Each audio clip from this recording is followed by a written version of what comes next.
The Jets are interviewing an awful lot of candidates for their open GM job. Let's try and identify the most promising Jets GM candidates today on Locked On Jets.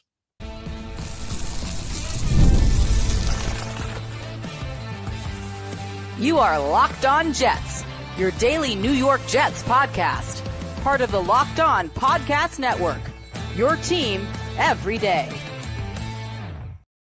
Welcome. This is the Locked On Jets podcast, part of the Locked On Podcast Network, your team every day. It's Tuesday, January 14th, 2025, and I'm your host, John B. from GangGreenNation.com. Thank you so much for making the show your first listen or first watch every day. A big shout out to you everydayers. This is a daily podcast covering the New York Jets with new episodes each day through the week, Monday through Friday. And today's episode is brought to you by Game Time. Download the Game Time app, create an account, and use code LOCKEDONNFL for $20 off your first purchase. Well, the Jets are now deep into their search for a new general manager. I think we could presume the first round of interviews are over, and the Jets have cast quite a wide net, both for the general manager and head coaching searches. Let's talk about who the most promising candidates for the Jets GM job are. Now, it's difficult to evaluate general manager candidates. It's more difficult than it is to evaluate head coaching candidates because coaching candidates at least have a track record we can look to. If they're a coordinator, we can look at how their units performed. If they are a position coach, we can look at players that they coach and how they improved or whether they didn't improve. And these things are very imperfect gauges.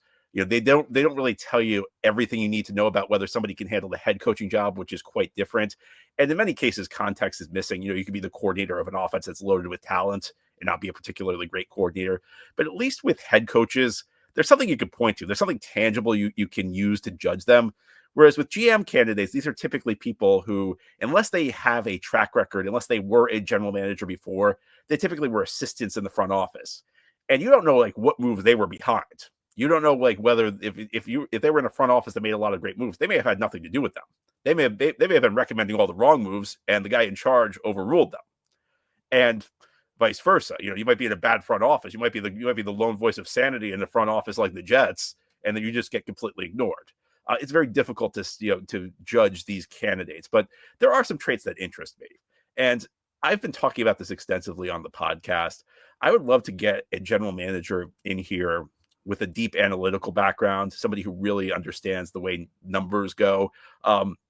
Now, I know that there are some objections to this. The biggest objection I hear is that, well, football is different than baseball. You know, baseball is a simple game. It's easier to isolate what each individual player contributes. Football is a much more complex game. You have 11 players on offense, 11 players on defense. It's difficult, much more difficult, and almost impossible to statistically understand what each player is doing. And I think that would have been a great point 20 years ago, because that was very true 20 years ago. But we are now decades deep into football analytics, and the techniques have improved, and so has the technology. You know, computers are more powerful with their modeling. We have a better sense of what statistics matter and which don't. But it's not about getting the perfect statistic. And I think that this is the misperception when we talk about analytics. I think people have this perception that you like want to reinvent the wheel, that we're going to fire all the scouts and we're just going to take some spreadsheets, and that will be solely the way we determine how to evaluate players. That's not really what the great teams are doing when we talk about analytics. What they're doing is they're finding like little edges. They're finding little advantages. You know, if you're looking at running back prospects and you've done research and you've found that, you know, 90% of running back prospects have these three traits, that's the type of thing that can help you in the scouting process. It's about supplementing the traditional scouting, because nothing, you know, you can never take the place of the film. Film is always king, but understanding context, that's where statistics come in. That's where statistics can really help you. And it's not solely about player evaluation. There are other aspects of analytics that are rising that are very important. You know, you want to talk about game strategy. Look how much more frequently teams are going for it on fourth down than they were like even 5 years ago. That's about analytics, people understanding how to maximize strategy, maximizing how you prepare your players for games. Player tracking data has become very big in professional sports, and it started to catch on in football the last couple of years. These are the types of things that can make sure players are at their peak performance. There are lots of different applications for this stuff. It's not just about creating like one statistic that tells you which players are good and which players aren't. It's about getting a more perfect understanding of the game. It's about creating like little advantages over other teams, because eventually anything that works in the NFL, the old cliche, it's a copycat league. To a wide extent, it's true. There's a real lack of creativity in the NFL. Teams are very afraid to innovate, but once an innovation works, everybody wants to adopt it. I guess that's true in a lot of other walks of life as well, but it's particularly true in the NFL. So if you want to be on the cutting edge, I think you want to be a team that's constantly innovating, because it gives you a head start on everybody else. Eventually, everybody will copy you. Any advantage is short-lived, but you want to create as many of those advantages for yourself as possible. And the guy I've been promoting for this show a lot is Alec Halaby, who's a member of the Eagles front office, the Eagles assistant general manager, viewed as one of the top analytic minds in the NFL. I think that it's not fair to just call him an analytics guy, because his path through the NFL has been a bit unconventional. A lot of these GM candidates started as scouts and worked their way up. Halaby was more a guy on the analytics side, but he's also gotten more traditional scouting work in his portfolio as time has moved forward. But I think the job of GM is changing. And, Halaby has been my top choice, but I do have like one concern about Halaby. It's not so much about Halaby, it's more about the way the Jets operate. Is that the perception is that he's just purely an analytics guy, which again, if you look at if you actually have studied his resume, that's not a fair assessment, but that's the perception. And sometimes perception becomes a reality. And I think about back in 2004 and 2005, this was like when Moneyball was taking off in baseball. The Dodgers hired a GM, Paul DePodesta, who was Billy Beane's assistant. If you ever saw the movie Moneyball, the Oakland A's were kind of the team that was like on the forefront of statistical analysis in baseball. The Dodgers hired Paul DePodesta. And the media just like went crazy on this guy. Whenever this guy made a move, like the media went nuts. In reality, some of DePodesta's moves were good and some of them weren't. Some of them panned out really well in looking back, and some did not. But DePodesta never had a shot, because the second he did anything unconventional, even the stuff that worked, the media crushed him, and the owner fired him after 2 years. And I think about the way the owner of the Jets is swayed by the media. And, like there are lots of defenses made of Woody Johnson, and they're all horrible defenses. Like the people who defend Woody Johnson make horrible arguments. One of the really bad arguments is, well, Woody lets the people in charge run their operation until things go wrong, and then only then he steps in, as though that's reasonable. It's a terrible argument, because in the NFL, things aren't always going to go right. You're going to have rough stretches. You're going to have rough years, and the good teams stick with their conviction. They know what they're doing is right, and they see it through. They know, like, maybe even though we've hit a rough patch, we're taking the right steps. And those will, even if they haven't shown results yet, they eventually will. Woody doesn't view things that way. And my concern with Halaby is because he's got like this background as this pure statistical guy, which is not a fair assessment again. The second he does something unconventional, it doesn't work. The media is going to be all over him. They're going to, there are all these articles about how, the numbers guy is failing. And that's when Woody, kind of destroys things. And will Woody stand by his guy? Well, we know Woody Johnson is not a loyal guy. We know Woody Johnson is not a guy with any conviction of his own when we talk about football. And we know Woody Johnson's not a very smart guy. So my concern is, would he stand by Halaby? And that makes me wonder whether there's another candidate out there. If you want somebody who's on the cutting edge of statistics, maybe there's a better candidate. And that might be Thomas Dimitroff, former Falcons general manager, a guy who's viewed as a conventional football guy, a traditional football guy, worked his way up through the scouting world, worked with the Patriots during their first dynasty, but then went to the Falcons and built a team that frankly should have won the Super Bowl. Frankly, almost did win the Super Bowl. I'm not sure there's ever been a team closer to winning a Super Bowl that did not win a Super Bowl. And you can't really blame the GM when the team blows a 25-point lead in the Super Bowl. And Dimitroff built other successful seasons. The Falcons were a 1 seed 2 other times in his tenure. But since he left Atlanta a few years back, he's founded a sports analytics company that's focused on being on the cutting edge of football evaluations. So maybe somebody with a more traditional background who's dove into analytics is the better choice. So I think right now those two would be my top 2 choices. And it's because the Jets are never on the cutting edge of anything. The Jets are like the team that's furthest behind the curve. The Jets were the team, the Wildcat came in 2008. It took the league by storm. 2012, the Jets traded for Tim Tebow. That's like a perfect embodiment of where the New York Jets are when we talk about innovation. Can the Jets actually get on the cutting edge? I think these are 2 candidates who could help them do that. They had here on the Locked On Jets podcast. Talk about another potential candidate who intrigues me. It's not so much that he's on the cutting edge. It's just he has a very interesting resume, which could translate to being a successful GM. We'll talk about who that candidate is as we continue here on this Tuesday edition of Locked On Jets. This is a message from our sponsor, Intuit TurboTax. Taxes was waiting and wondering and worrying if you were ever going to get any money back, and then waiting, wondering, and worrying some more. Now Taxes is matching with a TurboTax expert who can do your taxes as soon as today. An expert who gives your taxes their undivided attention as they work on your return, while you get real-time updates on their progress so you can focus on your day. An expert who will find you every deduction possible and file every form, every investment, everything with 100% accuracy. You can get the most money back guaranteed. No waiting, no wondering, no worries. Now this is Taxes. Get an expert now on turbotax.com. Only available with TurboTax Live Full Service. Real-time updates only in iOS mobile app. See guarantee details at turbotax.com/guarantees. Thank you so much for making Locked On Jets your first listener, first watch every day. A big shout out to you everydayers. This is a daily podcast covering the New York Jets with new episodes each day through the week, Monday through Friday. We're talking about Jets GM candidates today. Jets have cast a very wide net. If you're a glasses half full person, you'll say they've cast a very wide net. If you're a glasses half empty person, you may complain about how many people they're interviewing. You wonder, do they know what they want? I tend to be more glasses half full on this until I'm proven wrong. I don't mind the idea of speaking with a lot of people, getting a lot of different perspectives. I think that the more people you talk to in a situation like this, the more interesting perspectives you can get, and sometimes you can even take an idea or two off somebody, even if you don't eventually hire them. There are some top tier candidates though for the Jets. In the first segment, I talked about the two guys who I think are my top choices right now: Thomas Dimitroff, the former GM of the Falcons; Alec Halaby, the assistant GM of the Philadelphia Eagles. There's another candidate, though, who really interests me, and it's Trey Brown, who's got a kind of nebulous title with the Cincinnati Bengals. His title is senior personnel executive. Just a really, really fascinating resume, though. He started with the New England Patriots in 2010, working as a scouting assistant, then got promoted to area scout in 2011. 2013, he moved over to the Philadelphia Eagles in the same role as area scout. He was eventually promoted to assistant director of college scouting and then director of college scouting with the Eagles.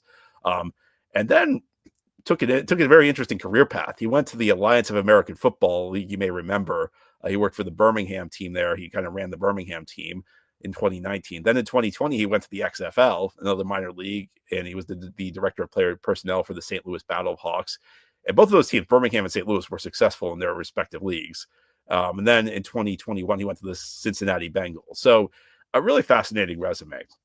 Now, as I said, you can't like associate one franchise's success with a guy who's like an assistant in the front office, but a guy who's been with three successful organizations: the Patriots during the Brady Belichick years, the Philadelphia Eagles, and the Cincinnati Bengals. Three different organizations, three successful organizations, three organizations that do things differently from each other. And I think that like sometimes it's an advantage to kind of move around the NFL. I remember in his book, The Hall of Fame general manager, Ron Wolf, a guy who worked with the Green Bay Packers, actually spent a brief stint in the Jets front office in the early 90s, worked with the Raiders, he worked with the Buccaneers. Ron Wolf talked about how he decided to move around a little bit because he wanted to see how a lot of teams did things. He didn't want to be stuck with one team his entire career because each team has their own way of doing things. He wanted to be exposed to different approaches to working in the NFL. And I like this. I like him from the standpoint that he's worked with three successful organizations, and all three of them do things a little differently. The Patriots, did things the Brady Belichick way. The Eagles, of course, are a team that's kind of more pushing the envelope, being on the cutting edge. And the Bengals are an organization that kind of does more with less. They have a very small scouting staff. The owner doesn't have as much money as a lot of owners. He's not willing to spend as much as a lot of owners.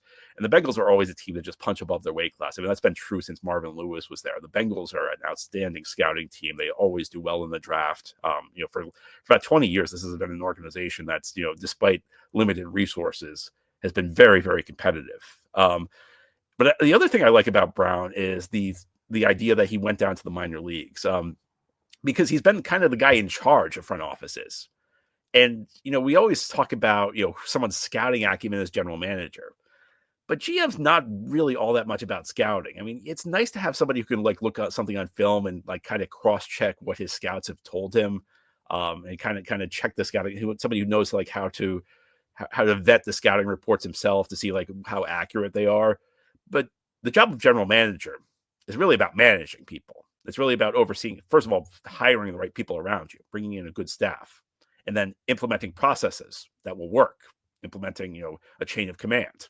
implementing. This is how we scout. This is how we scout. This is the first person scouts here. Then we have somebody cross-check their work, things along those lines. And the job is just going to continue to get bigger, because when you think about everything that's happening in the NFL, again, the growth of analytics, growth of player tracking data. It's not just about scouting anymore. The days of I really think the days of the Joe Douglas style, old school scout, are coming to an end. And that may have played a role in why Douglas was not as successful as a lot of people thought he'd be as general manager.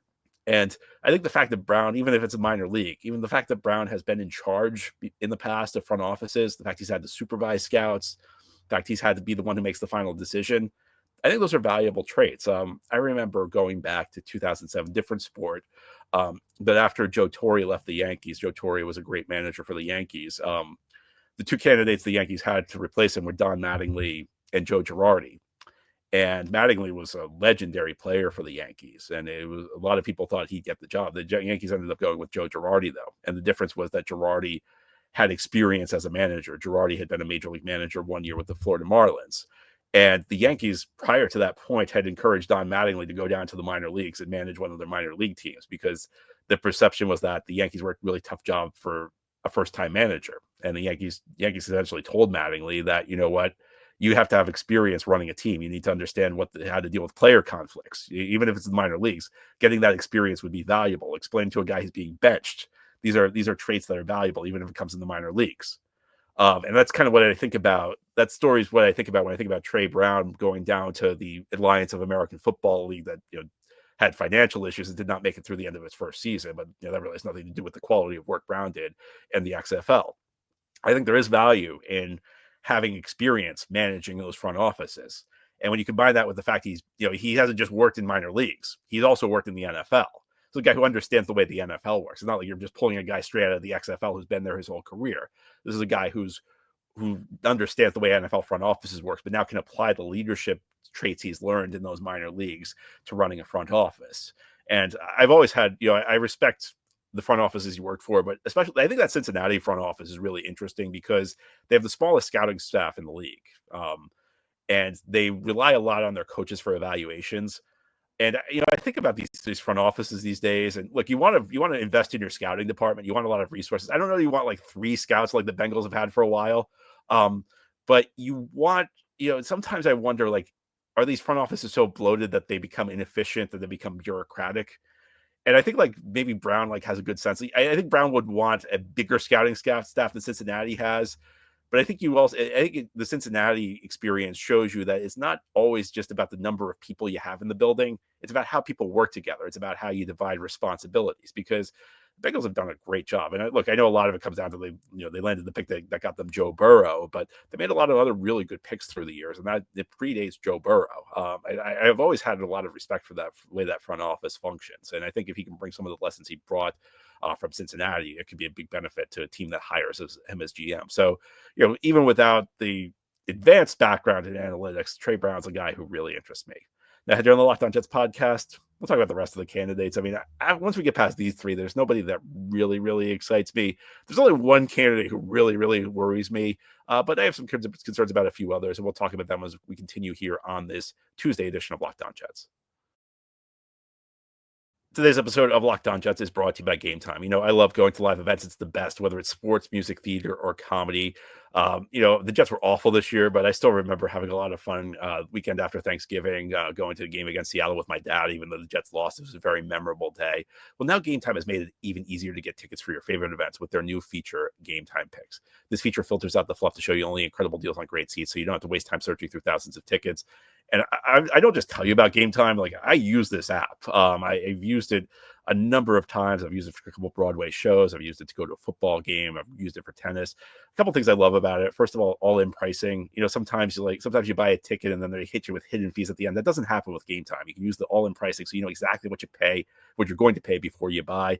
I also like the fact they give you a view from your seat. You have a picture of what it's going to look like from your seat. So no surprises when you arrive, no poles in your way, no balconies obstructing your view. It's great.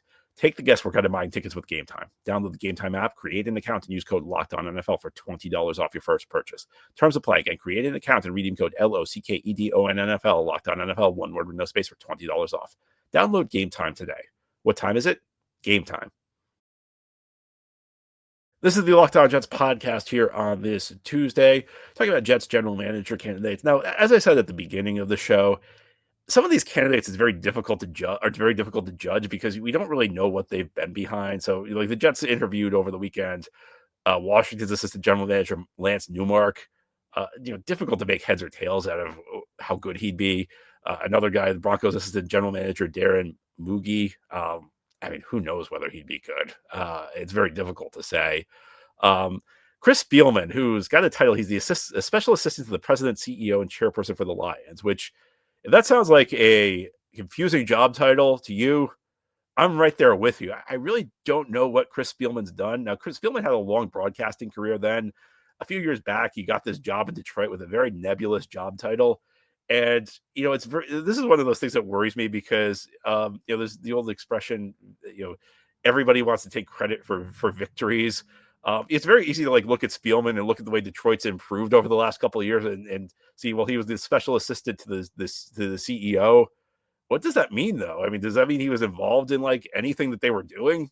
And I'm not saying I don't want to. I almost hesitate to make this comparison because I'm not saying it would turn out the same way if Spielman was hired by the Jets. But I remember 12 years ago, when the Jets hired John Idzik, it was really tough to figure out what he'd done in Seattle at the time. There were some people who called him Seattle's secret weapon. And it's just and that's just one of the things that makes this a really difficult process because we don't really know what some of these guys have been doing behind the scenes. Mike Greenberg in Tampa Bay is another one. A lot of candidates who, if the Jets hire them, I think you maybe just have to shrug your shoulders and say, we'll see what happens. I think that John Robinson, the former GM of the Titans, is an interesting pick. He'd be my second tier. I think one of the dangers in a situation like this is you judge a guy based on how his tenure ended. And the reality is that anybody with experience on the job, especially like a general manager, his tenure probably ended poorly. And that's the reason he got fired. The question is, what did he do before that? And Robinson built some pretty successful teams. I think one of the real disconnects in this process has been Jets fans who really wanted Mike Vrabel for his success in Tennessee, but then kind of are dismissive of the general manager who built those teams, John Robinson. So for me, Robinson would be on the second tier. I think, the beginning of his tenure was very good. The end of his tenure was not very good. Robinson, I think, is a decent candidate. I like the fact he's done the job before. I like the fact he had some success. He's not as exciting as the other candidates I mentioned, but I don't think it would be the terrible move if the Jets brought him in. Jim Nagy, who's the executive director of the Senior Bowl, but he also had a long career in NFL front offices. So as the executive director of the Senior Bowl, he's the guy that kind of builds out the rosters every year, which means that he gets connections with college coaches. He really is able to connect with college coaches, which is a big advantage because college coaches have all sorts of insights on their players that people don't know. They know the guys who played hurt through the year. There might be a guy who's having a disappointing season who you expected to be better, but maybe he's playing through an injury and nobody knows about. Those are the little things that Jim Nagy would have the inside track on. Now, could he build a quality front office around him? Well, he also has connections with scouts because scouts go to his game every single year. The Senior Bowl is the most prestigious of the college all-star games. So I think that's another advantage, that he's very well connected in the scouting community. Could he run a front office? I think that's the question with him. I think he'd also be on my second tier with John Robinson.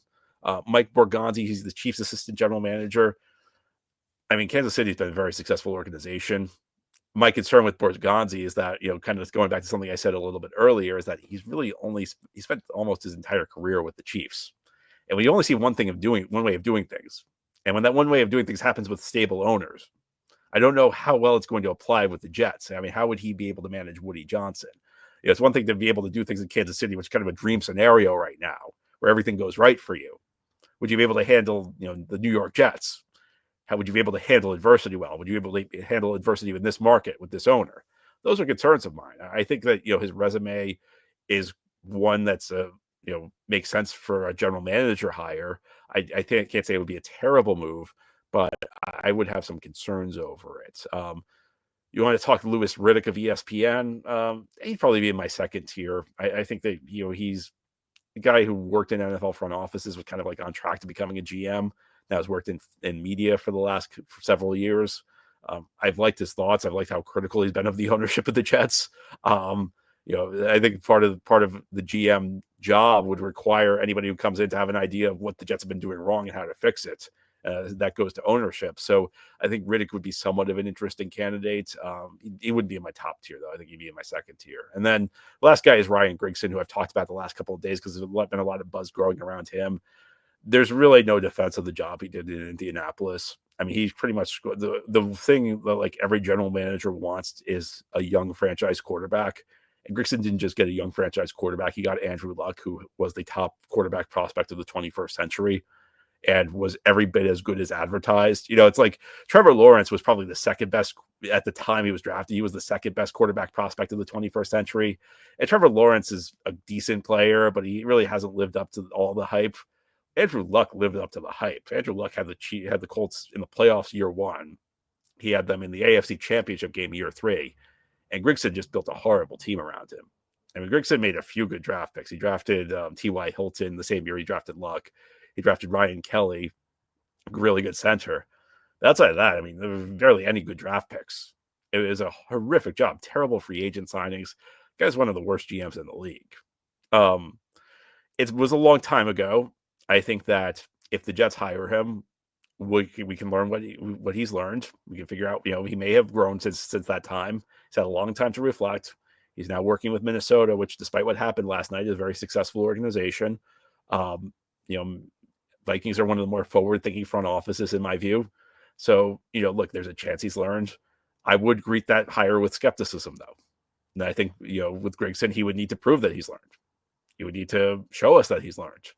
And I think that's a hire that would not be met with popularity from Jets fans, and it's understandable because this was, John Robinson in Tennessee had a bad ending, but had a good start.